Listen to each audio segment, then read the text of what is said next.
আল্লাহর নবী সাল্লাল্লাহু আলাইহি ওয়াসাল্লাম একদিন সাহাবায়ে কেরামদের নিয়ে বিভিন্ন প্রসঙ্গে আলোচনা করছিলেন।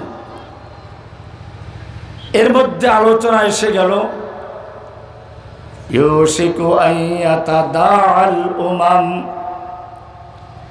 আল্লাহর নবী ভবিষ্যৎ উম্মতদের প্রসঙ্গে বললেন, অচিরে এমন একটি সময় আসবে যখন দুনিয়ার সকল কাফির, ইহুদি, খ্রিস্টান, হিন্দু, বৌদ্ধ, নাস্তিক, মুরতাদ, এক কথায় ইসলাম বিরোধী যতগুলো শক্তি আছে সব শক্তিগুলো ঐক্যবদ্ধভাবে মাঠে নামবে, জোট গঠন করবে।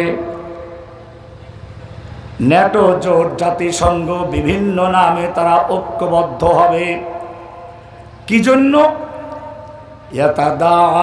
তারা একজন অপরজনকে আহ্বান করবে মুসলিমদেরকে ধ্বংস করার জন্য, মুসলিমদেরকে খতম করার জন্য, পৃথিবীর মানচিত্র থেকে মুসলিম উম্মার নাম ও নিশানা মুছে ফেলার জন্য তারা একজন অপরজনকে আহ্বান করবে। যেরকম ভাবে আল্লাহর হাবিব ফরমান, যেরকম ভাবে খাবারের দস্তরখানে খাবার তৈরি করে মেহমানদেরকে ডাকা হয়,